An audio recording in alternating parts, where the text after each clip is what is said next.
السلام علیکم. زه یم ستاسو ورور ربیټ خان. ګرانو ملګرو، شیخ صاحب نن حد وکړو یار.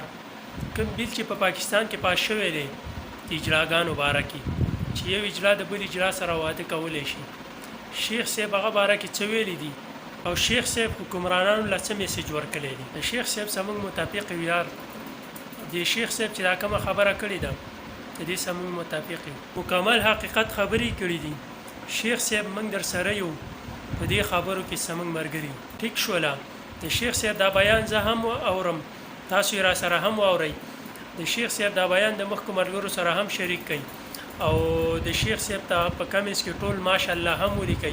نو راځئ د شیخ صاحب دا بیان لږ شانتې ورو.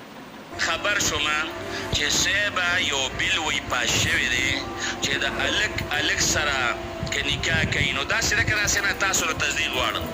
دا شی کولی شي دا سره چې الک سره څه کولی شي نکاح کولی شي. به شي به کنه حیران په خدای یقین.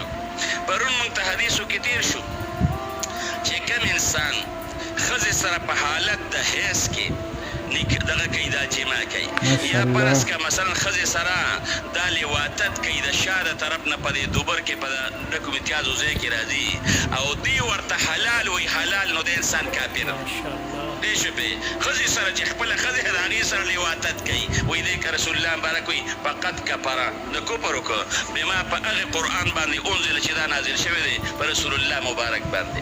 نورونو لیواتت او بد عملي دا څه دا حرامه ده کنه. یو پردی خزه ده پردی هغه د پردي سړي لپاره حرامه ده او د نکاح په وجه باندې قربان دغه خزه هغې له څه شوه حلاله شو کنه. نو چې د یو الک بل سره قربان نکاح کې نو دا یو الک د بل لپاره څه کې حلاله کنه.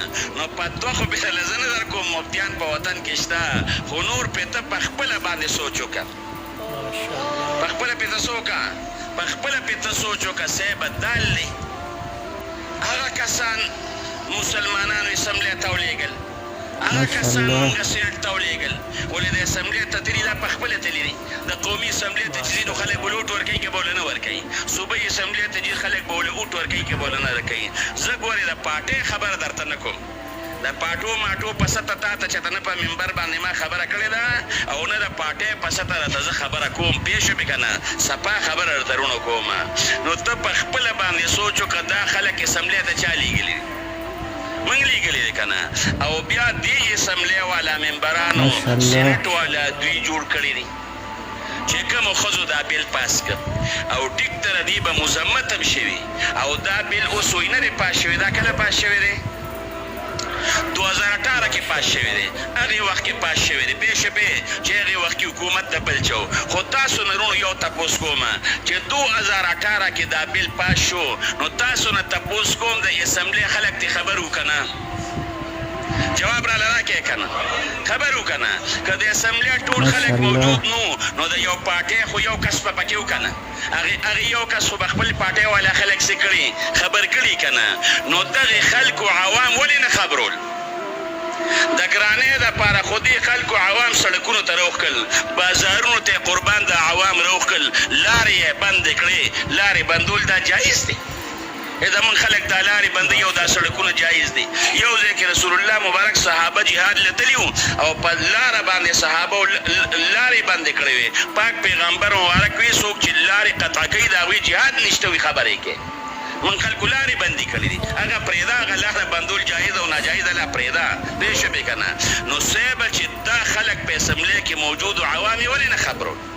د ګرانۍ دپاره عوام روباسې، د خپلې جلسې د کامیابولو دپاره عوام روباسې او د دې بیل دپاره تا عوام راوړه کړل. د هر یو نه ګورې داسې نه یم، د هر یو نه څه پکار ده؟ د هر یو نه قربان دا ګیله پکار ده. ماشاءالله پوه شوې که نه.